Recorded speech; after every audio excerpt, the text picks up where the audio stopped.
Nutrition chapter पढ़ रहे थे, लाइफ प्रोसेस में न्यूट्रिशन, जिसका हमने इंट्रोडक्शन पार्ट कर लिया था। आज हम करेंगे न्यूट्रिशन इन ह्यूमन बींग्स। जो ह्यूमन बींग्स है उनका जो मोड ऑफ न्यूट्रिशन है वो होलोजाइक है।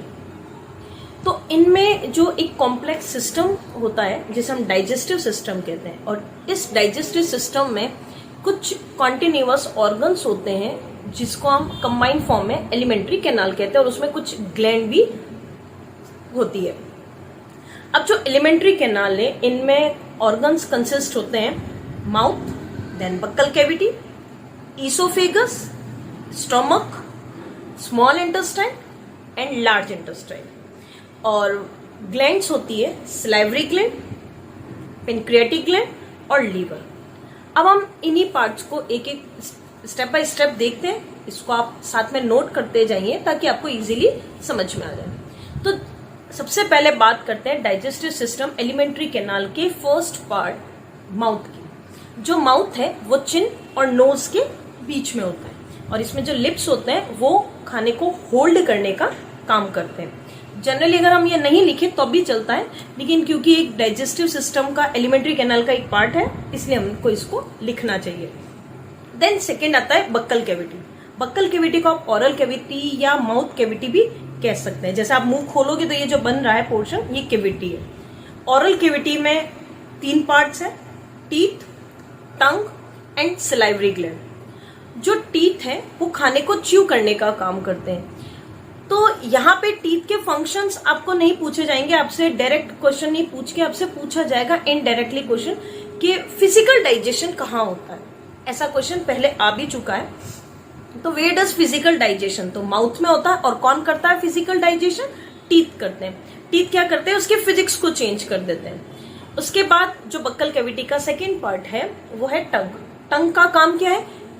टंग पे टेस्ट बड्स प्रेजेंट होते हैं, ये मस्कुलर ऑर्गन है, ये सारी चीजें आप लोगों को पता है। लेकिन डाइजेस्टिव सिस्टम में उसका मेन काम है सलाइवा को फूड के अंदर मिक्स करना और फूड के टेस्ट को बताना। अब यहाँ पे जो सलाइवरी ग्लैंड है माउथ के अंदर, जो हमारा डाइजेशन है वो स्टार्ट हो जाता है, और यहाँ पे जो हमने ग्लूकोज लिया है उसका डाइजेशन होगा। जो सलाइवरी ग्लैंड है, ग्लैंड वो ऑर्गन होते हैं जो किसी केमिकल को या हार्मोन को सिक्रीट करते हैं। यहाँ salivary gland salivary amylase enzyme को सिक्रीट करती है। ये एंजाइम आप लोगों के लिए एक नया वर्ड है। एंजाइम का मतलब होता है बायो कैटलिस्ट। डेफिनेशन पूछा जाए व्हाट इज एंजाइम तो आपको लिखना है bio catalyst is known as enzyme. Bio का मतलब होता है लिविंग, और कैटलिस्ट, कैटलिस्ट वो सब्सटेंसेस होते हैं, वो कंपाउंड्स होते हैं जो खुद तो किसी भी रिएक्शन में पार्टिसिपेट नहीं करते, लेकिन उसकी रेट ऑफ रिएक्शन को अफेक्ट जरूर करते हैं, यानी कम या ज्यादा कर सकते हैं। तो अमाइलेज एक एंजाइम है। अगर आपको कैटलिस्ट को ऐसे भी समझ सकते हो कि आपके पेरेंट्स एक तरह के कैटलिस्ट है। दैट मीन्स वो आपके एग्जाम में पार्टिसिपेट करने नहीं जा रहे हैं, लेकिन वो क्या कर रहे हैं? आपके एग्जाम की रेट को, यानी आपके नंबर की रेट को बढ़ाने में हेल्पफुल है। तो वो पार्टिसिपेट नहीं कर रहे हैं, लेकिन उनका कहीं ना कहीं हाथ है, तो कैटलिस्ट कहलाएंगे। तो बायो कैटलिस्ट क्या कहलाते हैं? एंजाइम कहलाते हैं। अब यहाँ पे जो ग्लूकोज है एक कॉम्प्लेक्स शुगर कंपाउंड है, वो सिंपल शुगर कंपाउंड में कन्वर्ट हो जाएगा, मोल्टोज कहेंगे। कार्बोहाइड्रेट का कन्वर्जन किसमें हो जाएगा? यहाँ पे कॉम्प्लेक्स कार्बन कंपाउंड कन्वर्ट होंगे सिंपल कार्बन कंपाउंड, मोल्टोज में चेंज हो जाएगा। अब यहां से जो खाना है वो जाएगा ईसोफेगस में। ईसोफेगस को हम फूड पाइप कहते हैं। इस बीच में एक रेस्पिरेटरी ट्रैक्ट और डाइजेस्टिव ट्रैक्ट में एक कॉमन ऑर्गन फेरिंग्स प्रेजेंट होता है। अब जो ईसोफेगस है वहां पे खाना, वो ईसोफेगस एक वे है स्टोमक तक खाना पहुंचाने का। ईसोफेगस में जो मूवमेंट होगा, जो पुश होगा फूड, वो एक स्पेशल टाइप के मोशन की वजह से होता है जिसको हम पेरास्लेटिक मूवमेंट कहते हैं। पेरास्लेटिक मूवमेंट क्या होता है कि जो ईसोफेगस की वॉल्स होती है उसकी मसल्स में अल्टरनेट कॉन्ट्रैक्शन एंड रिलैक्सेशन होगा। तो इस वजह से खाना कहाँ जाएगा? इस मोशंस के थ्रू स्टोमक में जाएगा। अब स्टोमक के अंदर कुछ गैस्ट्रिक जूसेस सिक्रेट होते हैं। वो गैस्ट्रिक जूसेस कौन कौन से? हाँ, स्टोमक एक जे शेप का ऑर्गन होता है, थैले जैसा स्ट्रक्चर होता है। इसके अंदर गैस्ट्रिक ग्लैंड्स होती है। गैस्ट्रिक ग्लैंड्स जो है वो सिक्रीट करती है गैस्ट्रिक जूसेस।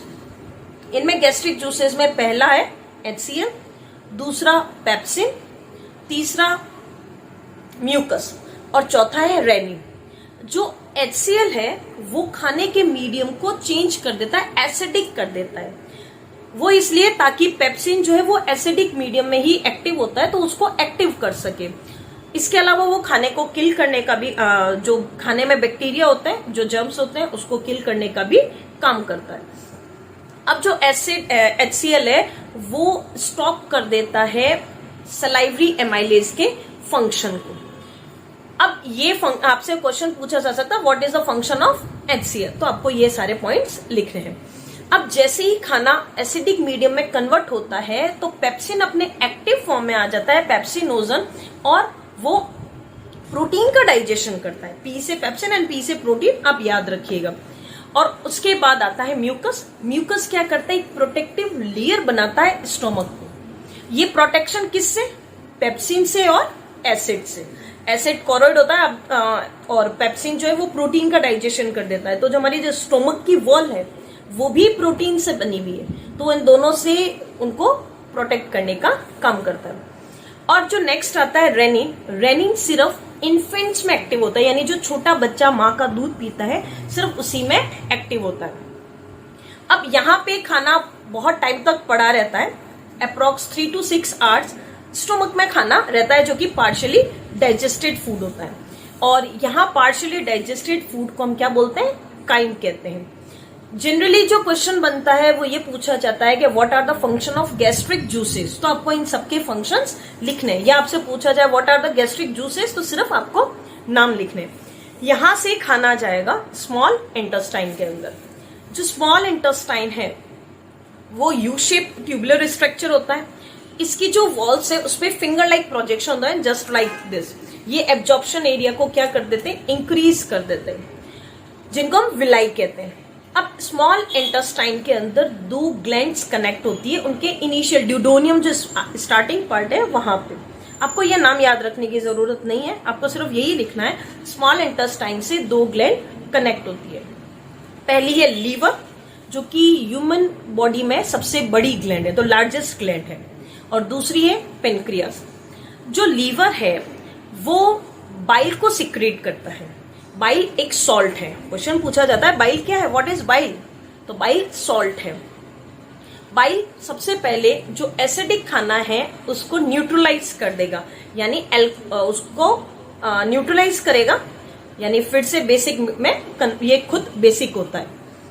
इसके बाद जो बाइल का जो सिक्रेशन है वो लीवर में होता है, लेकिन बच्चों याद रखना इसका स्टोरेज गॉल ब्लैडर में होता है। और ये भी पूछा जाता है क्वेश्चन कि लीवर किसका सिक्रेशन करता है, या बाइल का सिक्रेशन कौन करता है और बाइल कहाँ स्टोर रहता है, तो बाइल का सिक्रेशन लीवर में होता है और स्टोर वो गॉल ब्लैडर में रहता है। इस टॉपिक से आपके बहुत सारे छोटे छोटे क्वेश्चंस बनते हैं, तो थोड़ा ध्यान से पढ़िएगा। अब यहाँ पे फैट का डाइजेशन, यानी जो बाइल है वो येलोइश कलर का होता है, यह फैट का डाइजेशन करता है स्मॉल ग्रेन्यूल्स के फॉर्म में, जिसको हम इमल्सिफिकेशन कहते हैं। छोटे छोटे ग्रेन्यूल्स के फॉर्म में फैट को डाइजेस्ट कर देता है। आपसे ये भी पूछा जा सकता है कि where does digestion of fat start. Digestion fat का डाइजेशन कहाँ शुरू होता है, तो स्मॉल इंटेस्टाइन में होता है। और बच्चों याद रखना स्मॉल इंटेस्टाइन में डाइजेशन खत्म हो जाता है, यानी ये लास्ट साइट है डाइजेशन की। लार्ज इंटेस्टाइन में किसी भी तरह का डाइजेशन नहीं होता, सिर्फ एब्जॉर्प्शन होता है। अब यहां से जो खाना है,